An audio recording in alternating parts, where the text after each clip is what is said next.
She was 30 years old, and she had exactly $8 and a dead mother's silver thimble when the Harwick County Savings Association foreclosed on the only home she had ever known in the dry summer of 1908, in the small mining town of Copperhead Creek, Colorado. 3 weeks after her mother's fever took her and left her alone in a world that had never been particularly generous to women who stood without a husband's name to steady them. The association's agent, a soft-spoken man named Gerald Fitch who delivered devastating news with the unhurried patience of someone who had long since stopped hearing it as news, explained that the mortgage her mother had carried since Vera Colm's husband walked off in 1894 had accumulated interest at a rate that the property could not cover, and that Emmeline had 30 days to vacate a house whose every floorboard she had helped her mother lay. $8. A thimble. A trunk of clothes. And a quiet, particular stubbornness her mother had called a gift and the town had sometimes called something less kind. So when the Copperhead Creek Historical Society announced, with minimal fanfare in the back pages of the County Gazette, that the crumbling Assay office at the edge of town's original settlement district was being disposed of for delinquent property taxes at a minimum bid of $6, Emmeline Colm walked to the county clerk's office on a Tuesday morning and paid $6 of her $8 remaining for a stone-walled building that had stood sealed and untouched for 100 years, whose original iron safe, still present, still locked, still entirely unidentified by every historian who had ever thought to ask, had never once been opened in a century of abandonment, and which every sensible person in Copperhead Creek agreed was worth considerably less than the $6 she had just spent on it. What waited behind that safe's corroded door had not moved in 100 years. What it meant, once Emmeline finally opened it, would give Copperhead Creek back something it had been quietly mourning for a century without ever knowing quite what it was grieving. Settle in, and let us tell you the story of Emmeline Colm. If you have ever held on to something long after the world told you to let it go, and found out later that your stubbornness was the whole point, tell us in the comments, because tonight's story belongs to you. Emmeline had grown up in the company of precise, patient work, the daughter of a woman who mended other people's fine things with a care that verged on the devotional and a father who had been, for the 9 years of his presence, a county land surveyor with a respect for documented fact that bordered on the philosophical. Thomas Colm had not been, by any practical measure, a dramatic man, but he was an exact one, and the exactness had passed into his daughter in the particular way of inherited qualities that skip the language of direct instruction and settle instead into the hands and the habits, expressing itself in Emmeline as a natural, unhurried precision in everything she undertook, a resistance to carelessness that her teachers had noted and her schoolmates had occasionally found slightly exhausting. He had left when she was 11, walking away from his wife and daughter on an otherwise ordinary Wednesday morning with nothing but a carpet bag and an explanation that satisfied no one, least of all his daughter, and what he left behind besides the mortgage was a surveying kit she had never stopped using in her imagination even after the practical instruments had been sold, and a conviction she could not quite shed that the world was legible if you looked at it carefully enough and were patient enough to look. Her mother, Vera, had taught her something different and equally essential, which was that the most important things were almost always found in what other people had decided was finished. Vera Colm made her modest living taking in the mending that Copperhead Creek's more prosperous households couldn't be troubled to do themselves, and she approached every torn seam and sprung button with the same focused attention she would have brought to the finest needlework, explaining to Emmeline from the time she was old enough to thread a needle that a thing repaired honestly was worth more than the same thing bought new, because it carried, along with whatever material value it possessed, the additional value of having been salvaged from the fate of the discarded. Emmeline had absorbed this philosophy alongside the technical instruction, and it shaped her into the kind of person who looked at abandoned things and saw not their deterioration but their interrupted potential, a quality the people of Copperhead Creek found admirable in theory and somewhat impractical in the everyday. She had worked since she was 16 in whatever honest employment the town made available to a woman with no formal professional standing, taking in mending like her mother, keeping books for the mercantile during the years when the owner's rheumatism made column figures difficult to manage, and doing, quietly and without official acknowledgement, a considerable portion of the county property mapping that the current surveyor, a pleasant but easily overwhelmed man named August Trowell, subcontracted to her at a rate that reflected his low estimation of what unofficial assistance was worth rather than any accurate accounting of what her work actually cost him to replace.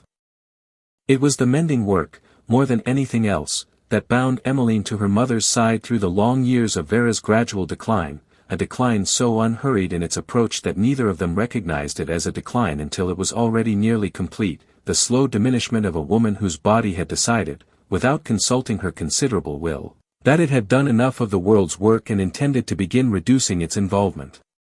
Vera mended until the spring of her final year, when her hands grew too unsteady for fine thread, and Emmeline took over the remaining commissions without advertising the change, maintaining her mother's client relationships through the fiction that Vera was simply resting a hand injury, a fiction the clients were gracious enough to accept without examination.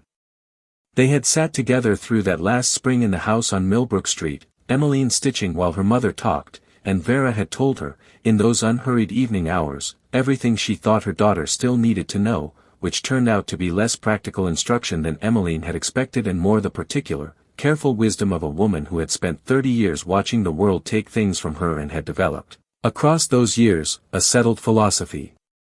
about what could and could not actually be taken. The fever had come in June, swift and entirely without mercy in the way that the most serious illnesses are swift, as though they understand that lingering only gives a person time to argue. Vera died on a Thursday, neatly and without drama, the way she had lived, and Emmeline buried her beside the churchyard's eastern fence on a grey morning with a small attendance of neighbours and mending clients who knew to come without being asked. The foreclosure notice from the Harwick County Savings Association arrived the following Monday, and Gerald Fitch arrived the Monday after that, and by the end of June, Emmeline had $8, a silver thimble, a trunk, and no particular direction to walk in, which was when she opened the County Gazette to the back pages and found the Copperhead Creek Historical Society's notice.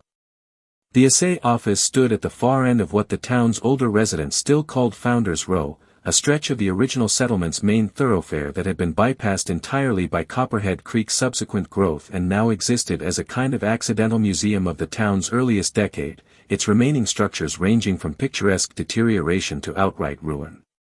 The Assay office was among the more intact survivors, its stone walls having resisted a century of Colorado weather with the particular stubbornness of genuine quality construction, its roof partially collapsed over the rear storage section but holding firm above the main room and the heavy iron safe that had reportedly stood in that main room since the building's founding.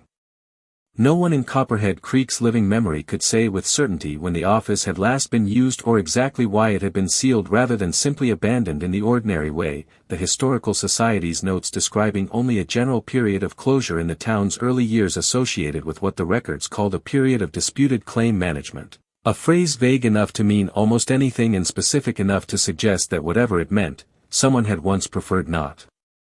to say it plainly.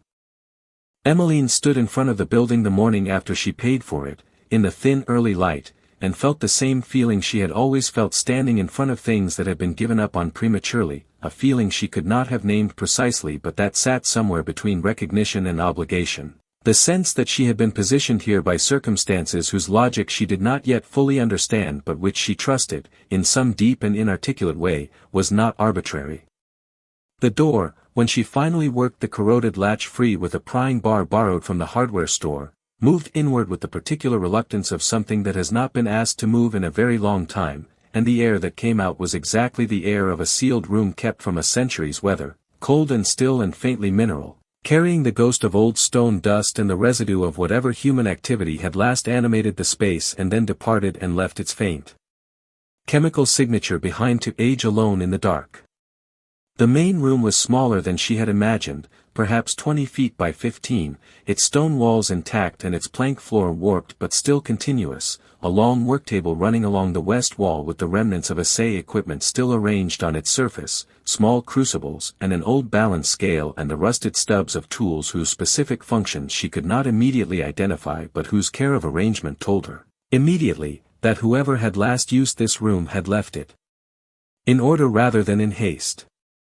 Against the east wall, exactly where the Historical Society's notes had placed it, stood the safe, a substantial iron cabinet approximately 4 feet tall and 3 feet wide, its surface uniformly dark with a century of oxidation, its single door sealed by a combination mechanism of a design she recognized as characteristic of the 1800s, a dial lock with the kind of heavy, precise engineering that had been built to resist exactly the kind of casual attempt to open it that the intervening century had apparently produced. She spent the first week simply living in the building and assessing its structural condition, sleeping on a cot she had purchased with one of her 2 remaining dollars and eating modestly from whatever the mercantile's reduced-price end-of-day stock offered, and in that week she learned the building the way her father had taught her to learn any piece of ground, slowly and without predetermined conclusions, walking its perimeter each morning and pressing her hands against its walls and listening, in the silence of an empty structure, to what it was actually telling her rather than what she expected it to say.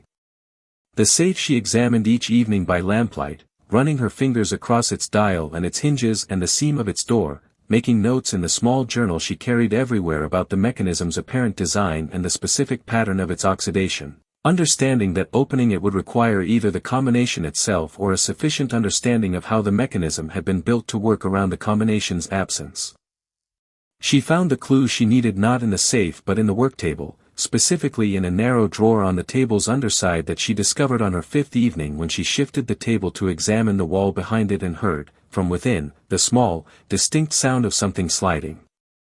The drawer held 3 items: a folded piece of paper gone translucent with age, a small brass key that did not match any visible lock in the room, and a surveyor's compass bearing a name engraved on its back that she recognized from the town's founding history as belonging to a man named Absalom Crew, listed in every historical account of Copperhead Creek's earliest years as the settlement's original land surveyor and Assay commissioner, appointed by the territorial government in 1805 and listed in the records as having resigned his commission in 1808, 3 years before the Assay office's documented period of closure, for reasons the records did not specify. The folded paper, when she carried it to her lamp and unfolded it with the care she would have brought to her mother's finest mending work, proved to be a letter, handwritten in the small, educated script of someone trained in an era when penmanship was considered a moral index rather than merely a practical skill, addressed to no one in particular and dated October of 1808 in the 3rd year of Absalom Crew's commission and, as the letter's own opening line made immediately clear, the last week of his intended presence in Copperhead Creek before a departure he had chosen rather than been granted. The letter, which ran to 6 full pages of close writing that Emmeline read and reread across 3 consecutive evenings before she trusted her understanding of its full implications, constituted a formal account of what Absalom Crew had discovered in the course of his assay and land commission duties across 3 years in the territory, addressed specifically to whatever territorial authority might eventually find it, written by a man who had concluded that the proper channels for delivering it were not currently safe to use and that a building's walls were more trustworthy than any official process available to him at the time. What Absalom Crew had found, documented in his letter with the precision of a man trained to record exactly what he measured and nothing he had not, was a systematic falsification of the Assay records for Copperhead Creek's original mining claims, conducted over the 3 years of his commission by a coalition of the settlement's 4 largest claim holders, who had conspired with the previous territorial Assay commissioner to record the yields of the smaller independent prospectors' claims at a fraction of their actual measured value, using the falsified records to argue that those smaller claims were insufficient to warrant continued independent operation, forcing their holders to sell out at prices calibrated to the false yields rather than the true ones. The actual yield figures, which Crew had remeasured independently across his final year and recorded in parallel to the falsified official records, showed that the smaller claims' true value had been systematically suppressed by between 3 and 8 times their recorded figures, a suppression that had transferred, across 3 years of claims sales conducted against falsified valuations, a substantial portion of the territory's most productive early mining wealth from the hands of the independent prospectors who had worked it into the consolidated holdings of the 4 original coalition members, whose descendants, Emmeline understood with a chill that settled slowly as she read, had formed the foundation of the 4 families who still dominated Copperhead Creek's property and business landscape in 1908, a full century later. The safe, Crew's letter explained in its final pages, held his original parallel measurement records for every claim he had independently reassayed, along with the documents he had obtained from the original commissioner's office confirming the falsified figures and demonstrating their systematic deviation from his own honest measurements. Evidence he had sealed in the safe because he trusted neither the territorial mail nor the settlement's official storage for documents this consequential. And because he understood that departing without leaving this record would mean the falsification persisted in the official history unchallenged. He had left the combination in a form he trusted only the right kind of careful attention to eventually recover, and he had hidden the brass key he described as opening a secondary document cache in a location he specified in his letter's final paragraph with the precision of a man who had spent his professional life describing where things actually were, which Emmeline, reading his directions, recognized immediately as describing a loose stone in the building's east wall at a specific height and distance from the safe itself. The stone was where the letter said it would be, and behind it was a small iron box, and in the box was a second letter, shorter and more personal in its tone, addressed directly to whoever you are and whenever you find this, which contained Absalom Crew's combination to the safe written in a numerical code keyed to a specific passage from a specific book he named as commonly available and which Emmeline, whose mother's habit of maintaining a small library had produced in her a reasonable familiarity with the available stock of commonly circulated books, found in the Copperhead Creek Public Library's collection within 2 days of her discovery. The safe opened on a Wednesday morning in August, after Emmeline had worked the mechanism through 3 careful attempts using the decoded combination, and the sound it made was precisely the sound of a seal released that has not been released in 100 years, a sound that was not dramatic but was enormously complete, the sound of something settling into the position it had always been meant to occupy.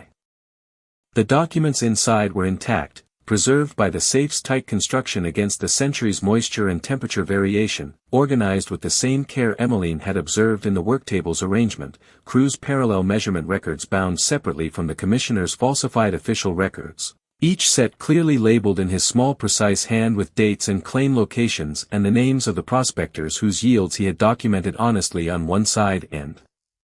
falsely on the other.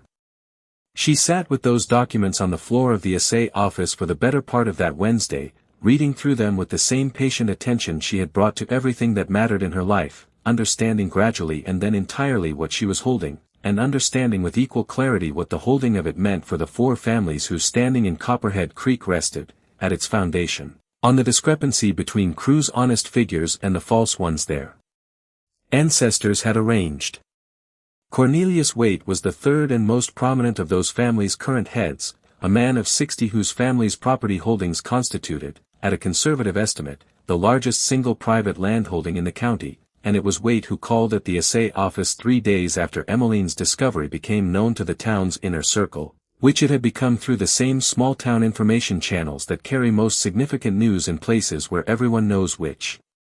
conversations can be had in which buildings. He arrived without the usual forms of social preparation, which told Emmeline, who recognized the absence of courtesy in a man known for its cultivation as the specific signal it was, that he was operating from urgency rather than strategy, and the offer he made, when he made it, was large enough that she understood he had arrived at it by calculating what it would take to close the matter permanently rather than by calculating what he was willing to give. She listened to the full offer, which included a sum she did not let herself calculate because she knew that calculating it would make what she intended to do considerably harder, and when he finished she told him, in the same level voice she had used to explain survey discrepancies to August Trowell, that the documents belonged to the public record rather than to any private negotiation, and that she intended to present them to the Territorial Historical Archive and the County Land Office simultaneously, and that she had already written to both offices to notify them of her intention.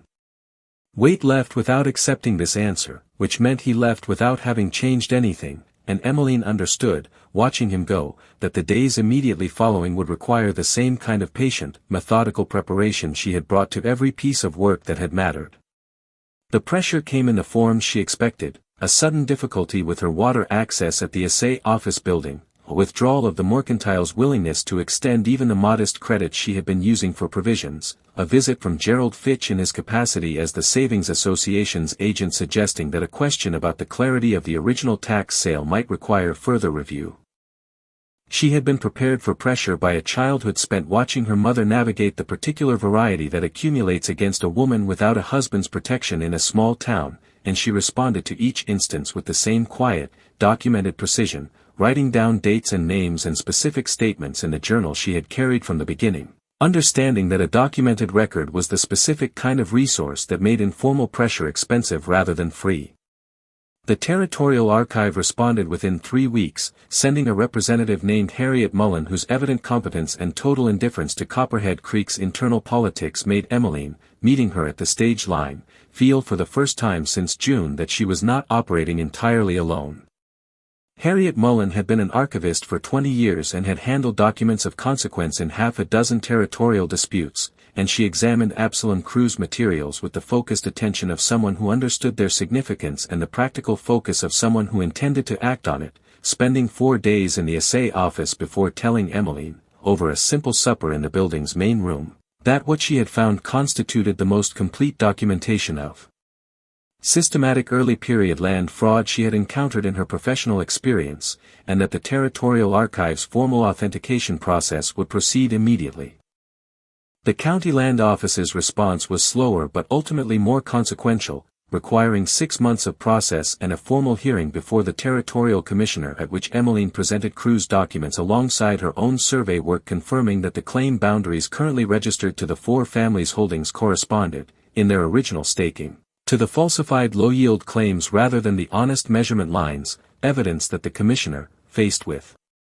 documentation too precise and too thoroughly corroborated to dismiss, found sufficient to open a formal proceeding.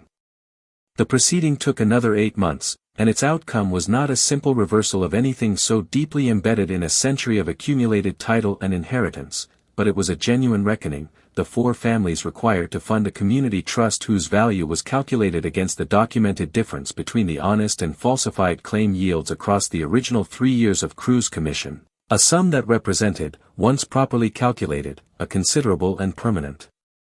endowment for the benefit of the descendants of the original independent prospectors whose claims had been suppressed, an endowment administered by a board that included, at the Territorial Commissioner's specific insistence, the woman who had found the safe and understood what it meant.